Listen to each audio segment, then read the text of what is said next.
स्वानुभूत्या चकास्ते चित्स्वभावाय भावाय सर्वभावान्तरशिदे खण्डितु सौवसिद्धे ध्रुवमचलमणुवमं गतिं पत्ते उक्षामि समयपाहुर ब्रह्मो सुध केवली बड़िधम।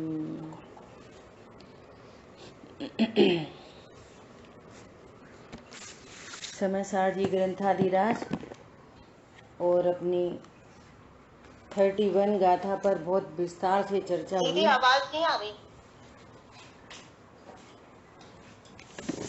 अभी पूछा था तो अपनी 31 नंबर गाथा पर बहुत विस्तार से चर्चा हो चुकी है ना। आज अपन 32 नंबर की गाथा शुरू करेंगे, है ना। दीदी आवाज नहीं आ रही। आपको नहीं आ रही मंजू बहन जी, बाकी सबको आ रही है। आप एक बार फिर से लगाओ दोबारा काट के, है ना।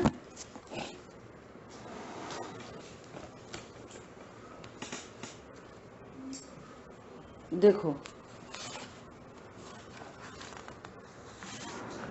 32 नंबर गाथा पढ़ते हैं एक बार, है। जो मोहम तुजिड़िता राड सहावाधियम मुड़दियादम तम जिद मोहम साहुम परमठ वियाणया वेंती कर मोह जय ज्ञान स्वभावरु अधिक जाने आत्मा परमार्थ विज्ञायक पुरुष ने उन्हें जित मोही कहा। क्या विषय अपना क्या चल रहा है? निश्चय स्तुति, है ना। वो सब चर्चा हो गई। जिनेंद्र भगवान की व्यवहार स्तुति, जिनेंद्र भगवान की निश्चय स्तुति। अब ये कह रहे हैं वास्तविक निश्चय स्तुति अर्थात परमार्थ स्थिति क्या है। तो अब 31, 32, 33 गाथा में केवली परमात्मा की परमार्थ स्तुति कह रहे हैं, है ना। तो 3 स्तुतियों की यहाँ पर चर्चा है। पहली स्तुति कि जो गे ज्ञायक संकर दोष का अभाव हो, सो पहली स्तुति। गे ज्ञायक संकर दोष क्या है, कौन बताएगा? झलकल मतलब गे, गे और ज्ञायक को मिलाना। अब वो मिलाना कैसे मिलाएगा? गे ज्ञायक कैसे मिलते हैं? बोलो, इसका और इजी सरल चाहिए। गे ज्ञायक को कैसे मिलाएगा? हाँ, मैं हूँ, ये मेरे, बहुत बढ़िया। करता हूँ, मैं भोगता हूँ और उनको जानता हूँ, यहाँ तक भाव इंद्री से भेद विज्ञान है ना। कैसे मिलाएगा? गे और ज्ञायक संकर दोष कैसे उत्पन्न होता है कि ये जो परद्रव्य हैं, ये जो ज्ञान में झलक रहे हैं, परद्रव्य मतलब अकेले विषयभूत पदार्थ नहीं, मन इंद्री के विषय भी राग आदि विकल्प, और ये खंड खंड ज्ञान, ये मैं हूँ, मेरे हैं, मैं इनका करता हूँ, भोगता हूँ, इन्हें जानता हूँ, ये सब गे ज्ञायक संकर दोष है ना। जिसकी चर्चा द्रव्य इंद्री भाव इंद्री इंद्री के विषयभूत पदार्थ से की। ये सभी संकर दोष है। और इनसे भिन्न अर्थात ज्ञान स्वभाव से अधिक, ज्ञान स्वभाव से के द्वारा अन्य द्रव्य से अधिक अपनी आत्मा को जाने। किसके द्वारा? ज्ञान स्वभाव के द्वारा। मुझ में ज्ञान है, सो मैं ज्ञानमयी वस्तु हूँ, अन्य में ज्ञान नहीं। विषयभूत पदार्थों में ज्ञान नहीं, इंद्रियों में ज्ञान नहीं, मन इंद्रिय के विकल्प जो राग आदि भाव हैं उनमें ज्ञान नहीं। तो ज्ञान में तो ज्ञान है, तो छायोपशमिक भी खंड खंड ज्ञान है, पराया ज्ञान जहां पर की, है ना। मैं अखंड ज्ञायक हूं, ऐसा उपयोग लक्षण के माध्यम से अपने को अखंड ज्ञायक जाने, ये भगवान की पहली स्तुति हुई। ये क्या हुआ? पहली स्तुति। जिस स्तुति में गे ज्ञायक शंकर दोष मिटा, ये पहली स्तुति। समझ में आ रही है? इनको आचार्य भगवान क्या कह रहे हैं? निश्चय के ज्ञाता पुरुष, उसको जितेंद्रिय जिन कहते हैं। आहा, क्या कहते हैं? कोई जितेंद्रिय जिन बने तो वो पहली स्तुति। जितेंद्रिय जिन मतलब अर्थात मैं द्रव्येंद्रिय, भावेंद्रिय, इंद्रिय के विषयभूत पदार्थों से भिन्न हूं, ऐसा ज्ञान। अब अकेला ज्ञान नहीं, ऐसा विश्वास और फिर आनंद। इंद्रियों की टेंशन मिटना, विषय भोगों की टेंशन मिटना, है ना, और अपने स्वभाव तीन्द्रिय पने का आनंद होना। कौन समझ में आ रहा है? अब इंद्रिय संबंधी टेंशन मिटी, विकल्पों की टेंशन मिटी, विषयभूत पदार्थों की टेंशन मिटी, ये नास्ति से। और अस्थि से क्या हुआ कि मैं अतीन्द्रिय महापदार्थ हूं, तो अतीन्द्रिय महापदार्थ पने का आनंद, ये सम्यक चारित्र। समझ में आ रही है बात? अकेला ज्ञान नहीं, श्रद्धा चारित्र साथ में। पंडित साहब बहुत कहते हैं अकेला ज्ञान नहीं होता, ज्ञान में अज्ञानता है तो मिथ्या दर्शन, मिथ्या चारित्र साथ में। और ज्ञान समझदार हुआ तो श्रद्धा चारित्र दोनों सम्यक हुए, ऐसा। तो ये पहली स्तुति है। कितने लोगों को अब तक ये पूरी बात क्लियर नहीं हुई? बोलो। अभी आपसे कोई पूछे कि पहली स्तुति क्या, तो आप इतनी बात पूरी एकदम व्यवस्थित कह सको। बोलो, कह सकते हो शांतनु? बोलो, पहली स्तुति मतलब क्या? इधर आके बोलो। बोलो। पहली स्तुति अर्थात गे गायक शंकर दोष का परिहार करके अपने ज्ञान स्वभाव का निर्णय होना। और गे गायक शंकर दोष में अर्थात इंद्रिय, द्रव्येंद्रिय, भावेंद्रिय और इंद्रिय के विषयभूत पदार्थ से भिन्न अपने ज्ञान स्वभाव का निर्णय। वो कैसे? गे गायक शंकर दोष क्या है? गे गायक शंकर दोष अर्थात ज्ञान और उसमें जो झलकन हो रही है उसको मिलाना। गे बोलो, सीधे गे शब्द यूज हो रहा है ना, ज्ञान और गे, इनको मिलाना। कैसे मिलेंगे? कैसे मिलाते हैं? मैं हूँ, हाँ, मैं इनका करता हूँ, भोगता हूँ, मैं इनको जानता हूँ, इससे मेरे हानि है, हाँ, लाभ है। ठीक है, ये गे गायक शंकर दोष हुआ। इसमें सारे द्रव्येंद्रिय, भावेंद्रिय और इंद्रिय के विषयभूत पदार्थ। ऋषभ, आप बता सकते हो कि गे ये को ज्ञान से मिलाकर देखना, माने दोनों को एक ही रूप जानना। ये शंकर ये क्या है संबंध? हाँ, अब देखो, अब अपन थोड़ा प्रैक्टिकल अप्रोच बात करें तो कितने जीव ऐसे हैं, अपन असंगी की तो बात नहीं कर रहे, है ना। यहाँ तो असंगी संगी सबकी बात होगी, ठीक है। शंकर दोष तो एक इंद्री, दो इंद्री, तीन इंद्री, चार इंद्री सब में चल रहा है। शंकर दोष किस में चल रहा है?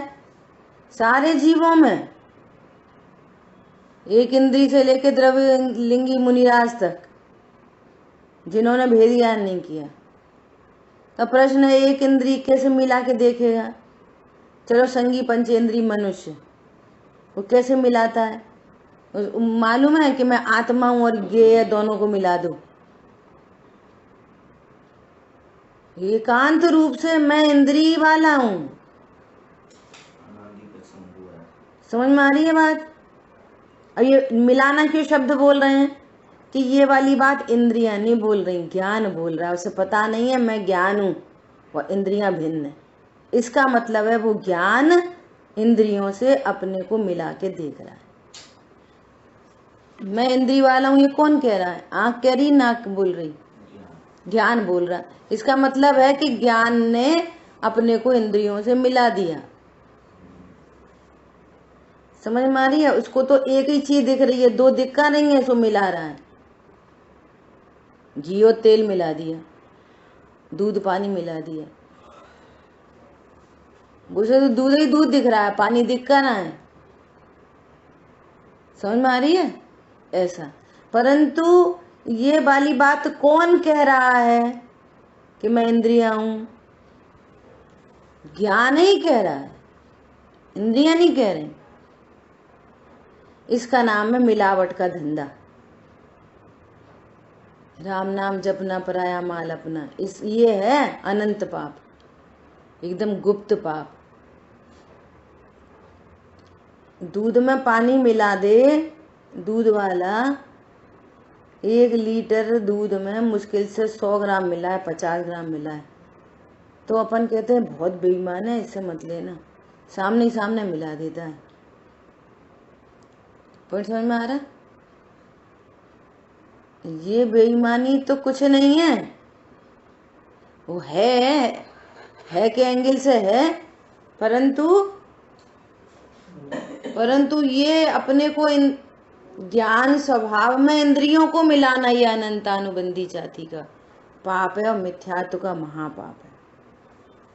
इस महापाप को दूर करने की चर्चा चल रही है। ये है जय जिनेंद्र, इसका नाम है जय जिनेंद्र। समझ आई बात? ऐसा मिलाना मतलब यही मैं हूं, भाव इंद्रिय में हूं, इंद्रिय के विषयभूत पदार्थों को भोगता हूं। उनसे ही ज्ञान, कितनी गजब की बात है। ज्ञान जैसे मिठास तो चीनी से उत्पन्न होगी, ये वाली बात तो मैं समझ में आ जाती है, लेकिन ज्ञान से ही होगा। ज्ञान गुण की पर्याय है, सो ज्ञान गुण में से आएगी, ज्ञान की पर्याय काय में से आएगी? ज्ञान गुण में से। और समझ रहे हैं गेहूं से ज्ञान हो रहा है। बोलो, हमें देखा तो पता चला, सुन रहे हैं, स्वाध्याय सुनते हैं तो ज्ञान होता है, स्वाध्याय सुन के ज्ञान होता है। तो फिर उल्टा, अच्छा नहीं सुना तो फिर ज्ञान होके बताओ। अब जिस संसार में, विश्व में कैसी अलौकिक व्यवस्था चल रही है कि जिस समय जो ज्ञान में ज्ञेयकार बनता है, उपादान के समक्ष निमित्त ऑटोमेटिक उपस्थित होता है, लेकिन निमित्त कराता कुछ नहीं है। उसके बहुत सारे लॉजिक बनते हैं। अब सब लोग सुन रहे हैं, तो जिसके ज्ञान की पर्याय में जैसा ज्ञेय बन रहा है वैसा समझ में आ रहा है। ज्ञेय से ज्ञान हो तो सबको एक जैसा हो। समझ में आ रही है? जिसकी जैसी योग्यता है वैसा ज्ञान होता है। जैसे ज्ञान आत्मा का स्वभाव है, ऐसे सुख भी आत्मा का ही स्वभाव है। तो जिसको सांसारिक इंद्रिय सुख दुख कहते हैं, वो इंद्रिय सुख दुख भी पर पदार्थों से नहीं होता। किसी के जब की बात है,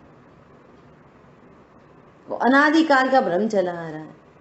इंद्रिय के विषय भूत पदार्थ मेरे हैं, मैं हूं, करता हूं, भोगता हूं, इनसे सुखी होता हूं, कोई कहता है दुखी होता हूं। कोई क्या कहता है? पुत्र से सुखी होता हूं, कोई क्या कहता है? पुत्र से दुखी होता हूं। बोलो, सुख दुख तो चारित्र गुण की विकारी पर्याय है, जो सांसारिक सुख दुख कहते हैं। वो समझता है कि पर से आता है सुख दुख, ये इन जीवों को अनादि का अज्ञान चला आ रहा है, अनादि से मिथ्या चला आ रहा है और राग द्वेष उत्पन्न होते हैं। और पूजा किसकी कर रहे हैं? अब बात है अपनी, पूजा कर रहे हैं भगवान की, जो द्रव्य कर्म भाव कर्म नो कर्म से रहित हो गए, अनंत सुखी हो गए, अनंत चतुष्टय को जो प्राप्त हैं, 18 दोषों से जो रहित हो गए, पूजा कर रहे हैं उनकी और अपने को अभी भी इंद्रिय वाला जान रहे। मैं लड़का हूँ, लड़की हूँ, स्त्री हूँ, पुरुष हूँ, अब क्या बताएं, आंखों से दिखता नहीं है, अब कान से सुनते नहीं है। भैया मैं तो अभी तक चश्मा नहीं लगा। पॉइंट समझ में आया? ऐसा तो ये जो दोष चले आ रहे हैं परिणति में, उसके परिहार की बात चल रही है। तो ये हुई पहली स्तुति, आपको रिवीजन कराया इतना, है ना। और फिर कल लास्ट में चर्चा चली थी कि ये जितेंद्रिय जिनपना कैसे प्रकट होगा, कि उपयोग लक्षण का स्वरूप जानकर। जिसके ज्ञान में लक्षण प्रसिद्ध होता है, उसके स्वरूप को भली भांति जानता है, वो लक्ष्य को जान लेता है। जिसके ज्ञान में लक्षण प्रसिद्ध नहीं होता, वो लक्ष्य को प्राप्त नहीं कर सकता। समझ आई बात? तो आचार्य भगवान ने उस ज्ञान को भगवान कहा, वो जिसमें किसी की नहीं चलती, जिसको किसी ने बनाया नहीं, कोई नाश नहीं कर सकता। वो ज्ञान जैसे सिद्ध भगवान द्रव्य भाव नो कर्म से शून्य है, ऐसा मेरा उपयोग लक्षण भी द्रव्य कर्म भाव कर्म नो कर्म से शून्य है और सदा प्रत्यक्ष है। सैंपल यदि अप्रत्यक्ष हो तो माल प्रत्यक्ष कैसे होएगा? ये लॉजिक है। ये सैंपल तो दिखाया नहीं, माल का निर्णय कर लिया। तो भैया ऐसा कैसे तुमने निर्णय कर लिया सैंपल देखे बिना? लोक में भी दुनिया क्या देखती है? सैंपल देखती है। ऐसा इतनी चर्चा हुई। अब देखो क्या कह रहे हैं। देखो स्टार्टिंग में ही लिखा है, गे का पेज अपनी जो 31। हेलो, हाँ जी, गाथा 31 गाथा, हाँ 31 गाथा जहाँ खत्म हुई है ना। अब उसके बाद 32 गाथा शुरू हो रही है ना। उससे पूर्व की उत्थानिका पढ़ रहे। 31 गाथा पूरी हुई तो वहां पे क्या कह रहे हैं? इस प्रकार एक निश्चय स्तुति तो यह हुई, जिसकी चर्चा अपनी अभी हो गई। एक निश्चय स्तुति तो हो गई। तो बहुत सारी स्तुति होती है क्या? हाँ, पता ही नहीं है तुम्हें तो।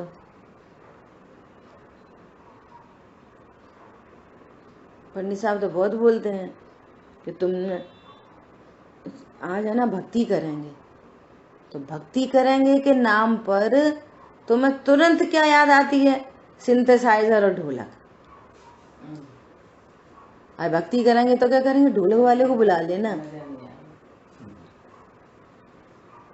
मैं भगवान का स्वरूप पता नहीं है और ढोलक तबला बुला लो, सिंथेसाइजर। अब देखना उल्टे अर्थ निकल तो फिर नहीं बुलाए। अरे ये क्या कह रहे हैं, बुलाए कि नहीं बुलाए?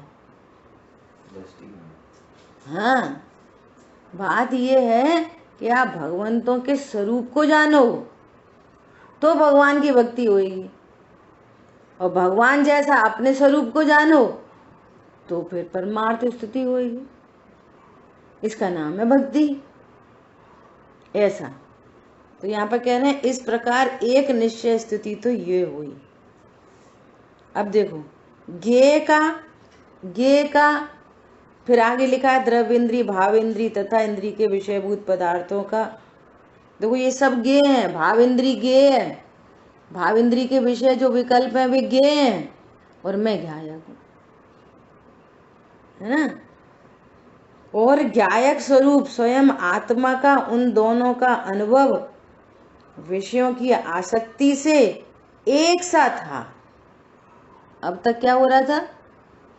एक सा हो रहा था द्रविंद्री भाविंद्री विंद्री के विषयभूत पदार्थ का और ज्ञायक अर्थात स्वयं आत्मा। अपनी चर्चा हो गई ना। वो ज्ञान कह रहा है मैं ये हूं, और इसका नाम है संकर दोष।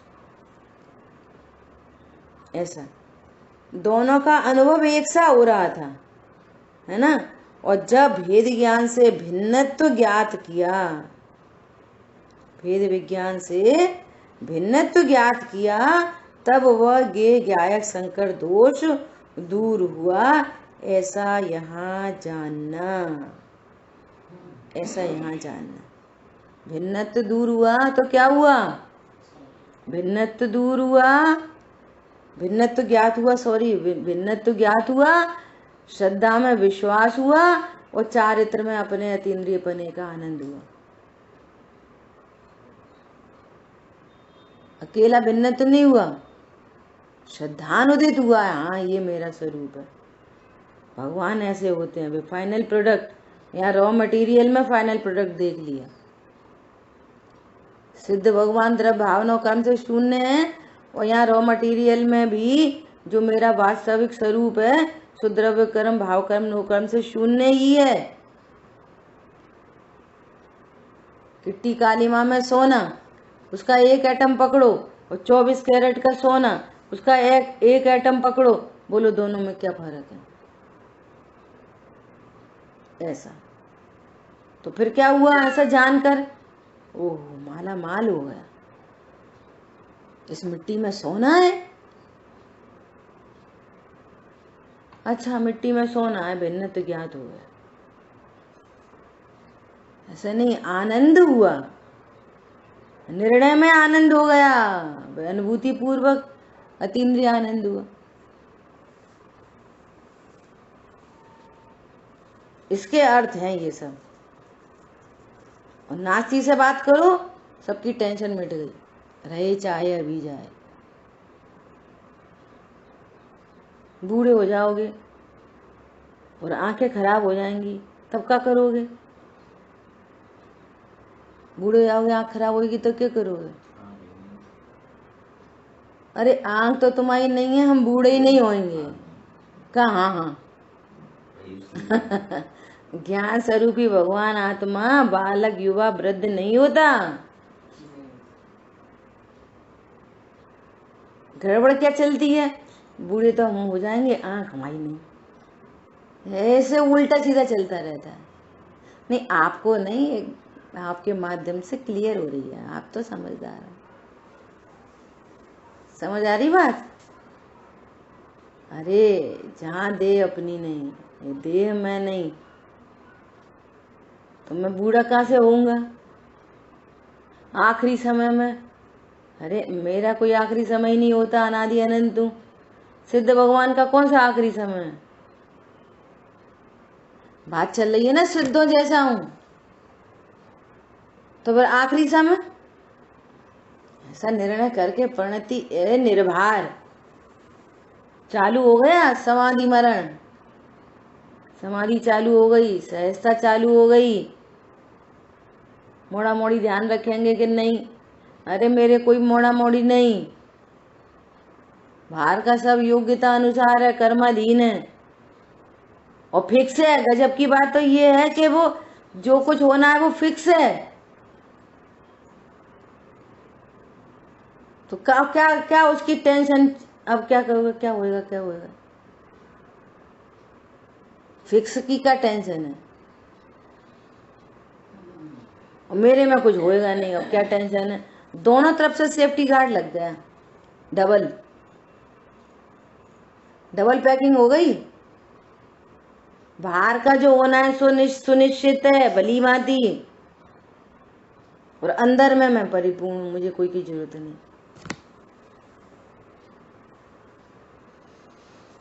कोई साथ नहीं देता है ऐसी बात नहीं है, कोई साथ नहीं दे सकता, यही बात सही है। देखो आप विचार करो, कि एक कोई बुजुर्ग व्यक्ति है, ऐसे बोला जाएगा ना व्यवहार से, अब उसका देह परिवर्तन का काल चल रहा है, तो वो स्वयं तो परिवर्तित होगा नहीं, देह ही तो परिवर्तित होगी, वो तो ज्यों का त्यों रहेगा। अब जो उसके बाहर में संयोग है वे सब एकदम स्वाध्यायी बढ़िया है ना, और वे संबोधन कर रहे हैं, और तुम्हारे को तत्व ज्ञान नहीं है, तो वे कितनी सहायता कर पाएंगे? कोई साथ नहीं दे सकता। आपको तत्व निर्णय नहीं है, आपको तत्व ज्ञान नहीं है, आपको आकुलता है, आपको हैरानी परेशानी है, आपने भगवान की निश्चय स्तुति नहीं की, अपने को इंद्रियों से जाना, अपने को शरीर से जाना, अपने को विषयभूत पदार्थों से जाना, तो 24 घंटे आकुलता आकुलता आकुलता। अब संबोधन देने वाले कह रहे हैं बाबा अपने को भगवान आत्मा देखो, हाँ तुम्हें भगवान आत्मा पर ही है, दुकान पे को है, तो कौन साथ देगा? बोलो कौन साथ देगा? अरे हमें तो ये दिक्कत हो रही वो दिक्कत हो रही, तुम्हें आत्मा पड़ी, कौन साथ देगा? वो तो देखो कैसे कैसे उपसर्ग हुए, धन्य धन्य वे साधु साहसी। अब शालिनी भक्षण कर रही है मुनिराजों को, कौन साथ दे रहा है? अपना साथ दे रहे हैं। सिर पर सिगड़ी जल रही है, कौन साथ दे रहा है? जंगल में अपना साथ दे रहे हैं। मैं तो क्या है वो सिगड़ी जलने के काल में शालिनी भक्षण कर रही है, केवल ज्ञान प्रकट कर लिया, अपना साथ दे रहे हैं, कौन साथ देगा? गजब की बातें हैं, यह परमार्थ स्तुति। तो इस तरह से कह रहे हैं एक निश्चय स्तुति तो ये हुई। अब दूसरी स्तुति चालू हो रही है। कौन सी स्तुति चालू हो रही है? दूसरी स्तुति। अभी देखो ये पहली स्तुति किन को होती है? कौन करेगा पहली स्तुति?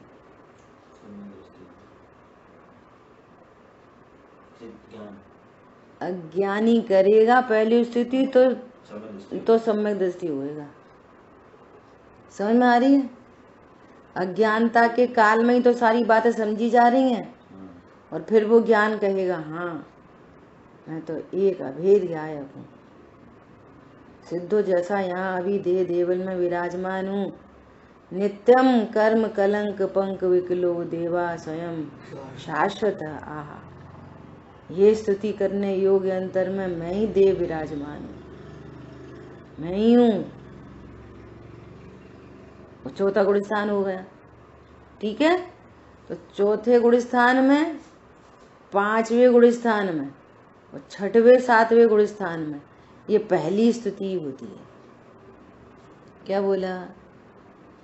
पहले गुण स्थान में यहाँ पर मुनि शब्द आया था ना, मुनि मुनि, तो चौथे गुण स्थान वाला, पांचवें गुण स्थान वाला और छठवें सातवें गुण स्थान वाले जीव ये पहले प्रकार की स्तुति करते हैं, ठीक है। पहले गुण स्थान में भेद विज्ञान किया, चौथा प्रकट हुआ, उसकी वृद्धि हुई पांचवा, और विशेष वृद्धि हुई छठवां सातवां, है ना। तो इन जीवों को ये पहले प्रकार की स्तुति होती है, ठीक है।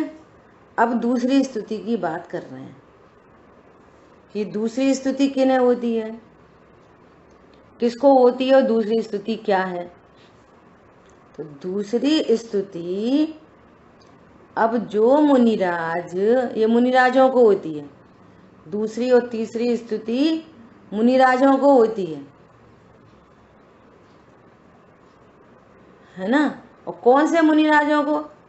जो बार बार छठवें सातवें में झूलते हैं, उन्हें नहीं, उन्हें तो पहली स्तुति हो रही है। समझ में आ रही है बात? जो मुनिराज छठवें सातवें में झूलते हैं, उन्हें तो पहली स्तुति हो रही है। और अब ये दूसरी स्तुति किसको होगी, तीसरी किसको होगी? जो श्रेणी आरोहण करते हैं, उनको दूसरी स्थिति होती है और उन्हीं को तीसरी स्थिति होती है। किनको? श्रेणी आरोहण करने वाले जीवों को।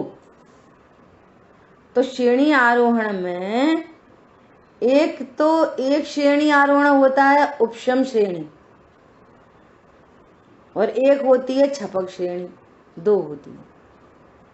तो उपशम श्रेणी में क्या होता है कि अब देखो, मिथ्यात्व का अभाव हो चुका था, अनंतानुबंधी अप्रत्याख्यान प्रत्याख्यान का अभाव हो चुका था, है ना।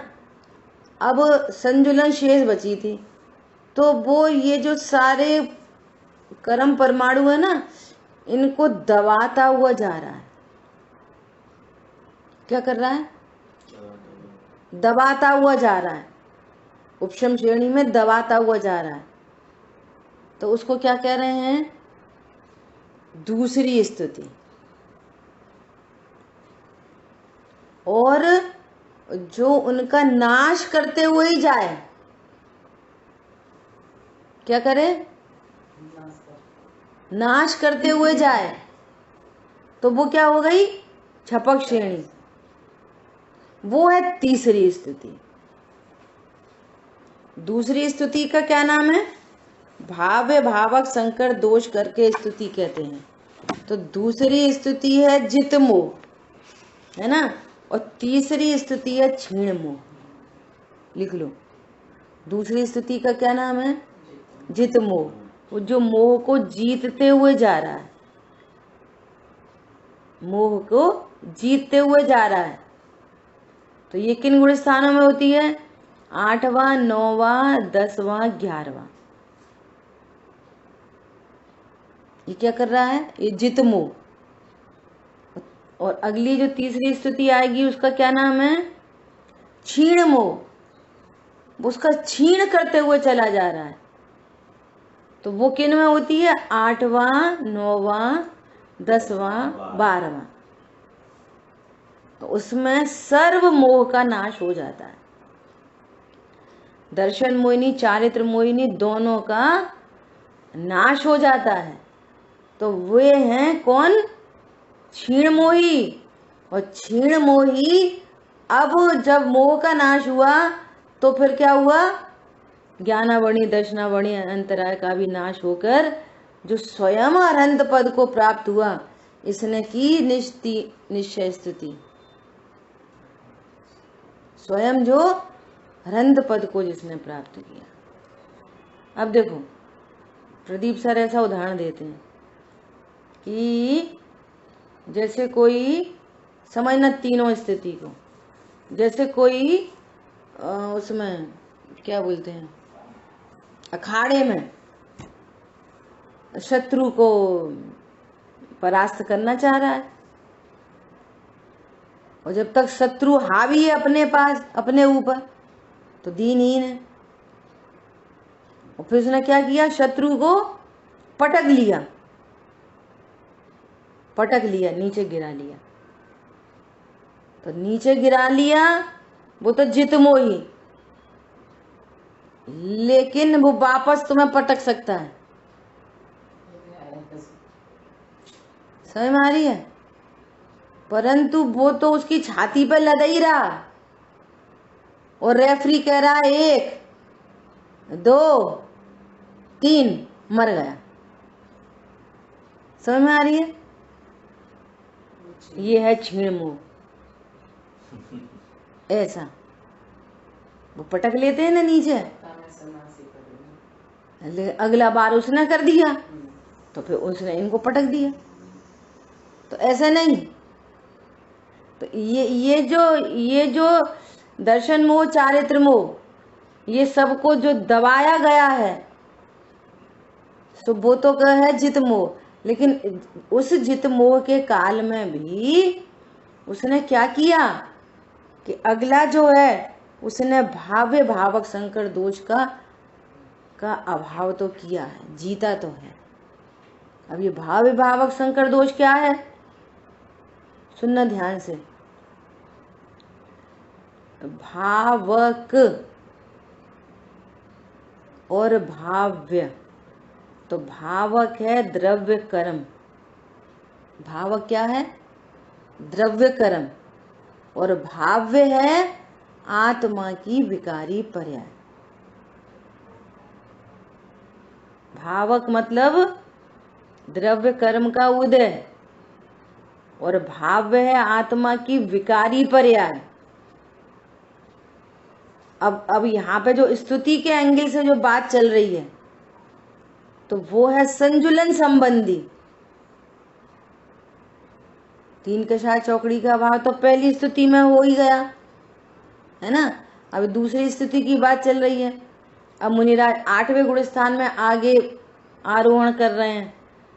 तो जो 6वें 7वें गुण स्थान में बार बार जो संजुलन कर्म का उदय हो रहा था और वहां संजुलन संबंधी परिणाम हो रहे थे, तो वो क्या है? संजुलन संबंधी द्रव्य कर्म का उदय और संजुलन संबंधी परिणाम, इसको कह रहे हैं भाव्य भावक संकर दोष। समझ में आ रही है? संजुलन संबंधी कर्म का उदय और संजुलन संबंधी परिणाम, 28 मूल गुण का पालन चल रहा है, तो भाव्य भावक संकर दोष चल रहा है। नहीं आई समझ में? किसको समझ में नहीं आई वो बोले। रूबी, सबको आ गई समझ में? दोनों को मिलाना शंकर दोष हुआ ना। हाँ देखो, भाव्य भावक को मिला दे, जैसा गे गायक को मिला है तो मिथ्यात्व हो गया। समझ में आ रही है? सो यहाँ मिथ्यात्व की बात नहीं चल रही है। किसकी बात चल रही है? जो जितेंद्रिय जिन हो चुका, अब वो जित मोही होने जा रहा है। तो संजुलन संबंधी मात्र, उसको दर्शन मोह नहीं है, उसको तीन कषाय नहीं है, अकेली संजुलन संबंधी है ना। देखो इस बात को अपन अन्वयार्थ और टीका पढ़ने से पहले अपन भावार्थ पढ़ लेते हैं तो बात क्लियर होगी। जो प्रश्न आ रहा है ना, ये गायक शंकर दोष, देखो सुनो, भावक मोह के अनुसार प्रवृत्ति करने से अपना आत्मा भाव्य रूप होता है। ठीक है? भाव उधर चारित्र मोहिनी संजुलन संबंधी का उदय और वहां पर वो 6वें गुण स्थान में परिणाम भी हो रहे हैं उसी संबंधी। समझ में आ रही है? आत्मा भाव्य रूप होता है, उसे भेद ज्ञान के बल से भिन्न अनुभव करने वाला जित मोह जिन है। भेद ज्ञान के बल से उसको भिन्न अनुभव करने वाला जित मोह जिन है। यहाँ ऐसा आशय है कि श्रेणी चढ़ते हुए जिसे मोह का उदय अनुभव में न रहे। सीढ़ी चढ़ने वाले जीवों की बात है। सो किसकी बात है? संजुलन संबंधी। जब तक संजुलन का कर्म का उदय और संजुलन संबंधी परिणाम आत्मा भाव्य रूप हो रहा है, 28 मूल गुण का पालन चल रहा है, तब तक उसकी परिणति में संकर दोष, भाव्य भावक संकर दोष चल रहा है। गे गायक संकर दोष नहीं। समझ में आ रही है? अब उसने अब श्रेणी आरोहण मतलब 6वां 7वां तैयारी चल रही है और फिर ये आरोहण किया 8वां 9वां 10वां 11वां। तो उसने भी क्या कर रहा है एग्जैक्टली? भले वो गिरेगा 11वें गुण स्थान से, परंतु जिस समय 8वां 9वां 10वां और 11वां है, उसने उस समय भेद ज्ञान के बल से वो आनंद का ही तो अनुभव कर रहा है, क्योंकि वे गुण स्थान निर्विकल अनुभूति के ही हैं। शांतनु समझ में आया?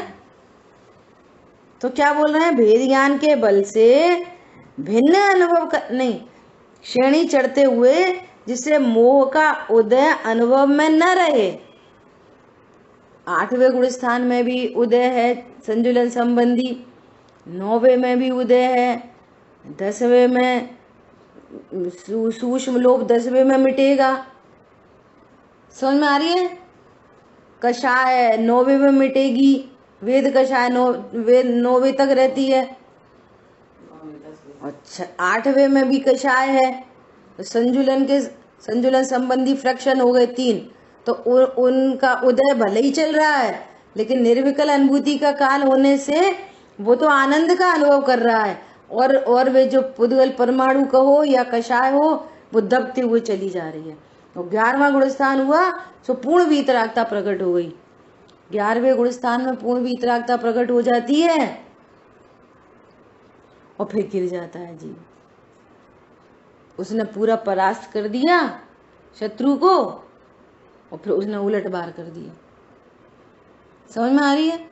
तो इसको चूंकि उस समय भी उसने जो भाव्य भावक संकर दोष था उसको भेद ज्ञान के बल से मिटाते हुए जा रहा है, तो उसको क्या कह रहे हैं? जित मोह जिन। वो भी जिन है, जितेंद्रिय जिन तो यही कह दिया, और ये जित मोह जिन। समझ में आ रही है? ऐसा तो क्या क्या किया? जो अपने बल से उपशमादि करके आत्मानुभव करता है उसे जित मोह कहा है। क्या बोला शांतनु? जो आत्मा के बल से, आत्मानुभव के बल से क्या करता है? उपशमादि करते हुए जा रहा है, उपशम करते हुए जा रहा है, उसे जित मोह कहा। ये भावार्थ पढ़ दिया अपन ने पहले क्लियरिटी होने के लिए, है ना? अन्वयार्थ और टीका पढ़ेंगे।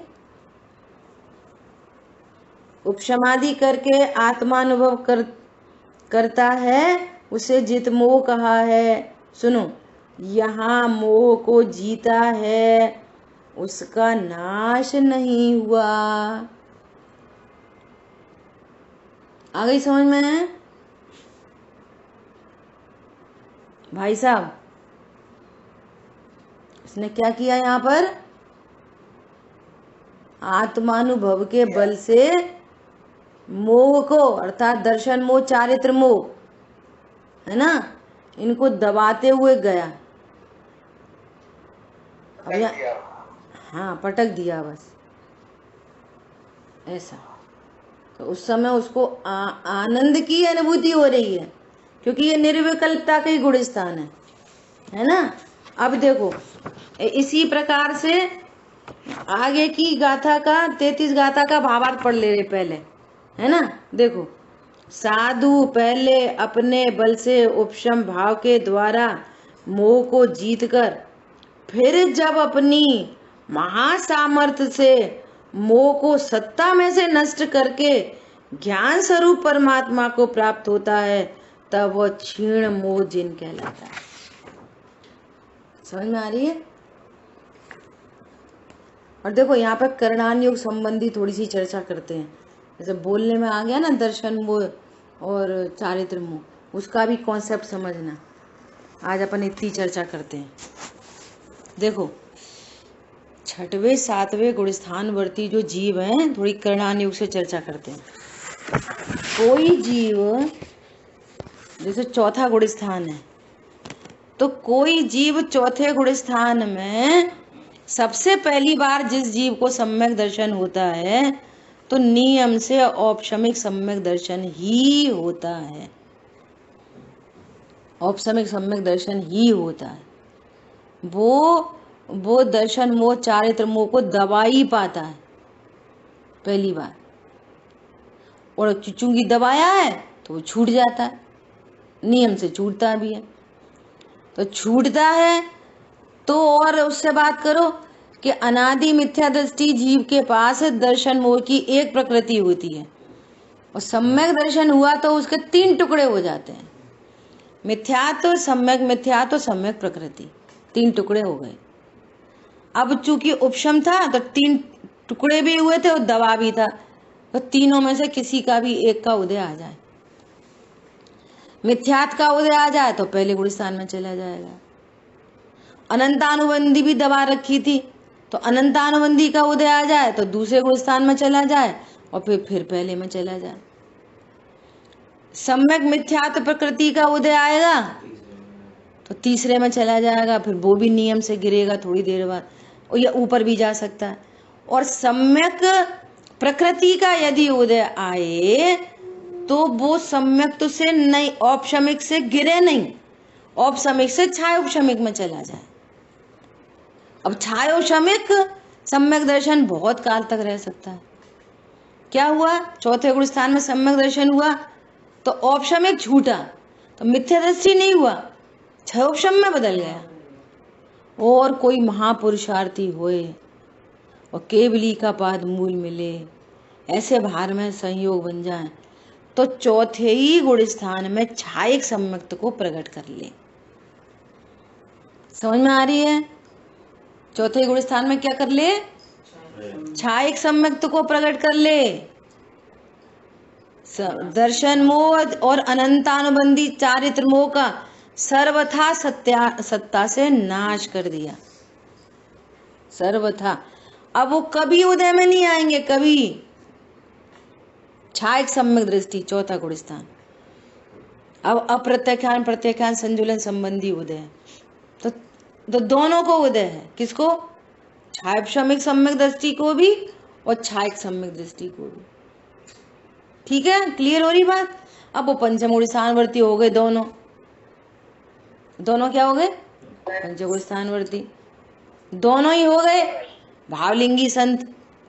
तो एक छायोपशमिक सम्यक दर्शन को लेके भावलिंगी संत, और एक छायिक सम्यक दर्शन को लेके भावलिंगी संत। क्योंकि आगे का जो सिस्टम है वो चारित्र मोह से रिलेटेड है। शांतनु समझ में आ रही है? दोनों भावलिंगी संत हो गए। तो एक भावलिंगी संत क्या हो सकते हैं? छायिक सम्यक दृष्टि है ना, श्रद्धा की पर्याय। और एक भावलिंगी संत क्या हो सकते हैं? छायोपशमिक सम्यक दृष्टि। औपशमिक सम्यक दृष्टि नहीं हो सकते पूर्व से, जब वो तो छूट जाता है और ये इनमें बदल जाएगा। ठीक है, अब देखो, अब यहां तक तो हो गई उनकी पहली स्तुति, जितेंद्रिय जिन हो गए। अब गजब की बात क्या है, जो छायिक सम्यक दृष्टि भावलिंगी संत हैं वे दूसरी तीसरी स्तुति कर सकते हैं। उनको दोनों में से कोई सी हो सकती है। छायिक सम्यक दृष्टि है और कर्म को दबाते हुए चले गए। कौन सा? चारित्र मोह संबंधी। कौन सा? चारित्र मोह संबंधी। कौन कौन सा? छायिक सम्यक दृष्टि है तो दर्शन मोह और अनंतानुबंधी का तो क्षय पहले से ही हो रखा है, तब तो वो छायिक सम्यक दृष्टि है। अब वो दबाते हुए किसको जाएंगे? सत्ता में कौन कौन पड़ा है? अप्रत्याख्यान प्रत्याख्यान संजुलन। तो ये तीनों को दबाते हुए जा रहा है, सो जित मोह है। एक बात। और ये छायिक सम्यक दृष्टि तीनों का नाश करते हुए जा रहा है, सो वो क्षीण मोह जिन है। इन्होंने छीण कर दिया, पूरे मोहिनी कर्म को छीण कर दिया। छायिक सम्यक दृष्टि की बात चल रही थी। अब सुनना, बहुत महत्वपूर्ण बात। दूसरा कोई भावलिंगी संत है सो छायोपशमिक सम्यक दृष्टि है। छायोपशमिक सम्यक दृष्टि न तो छपक श्रेणी चढ़ सकता और न उपशम श्रेणी चढ़ सकता।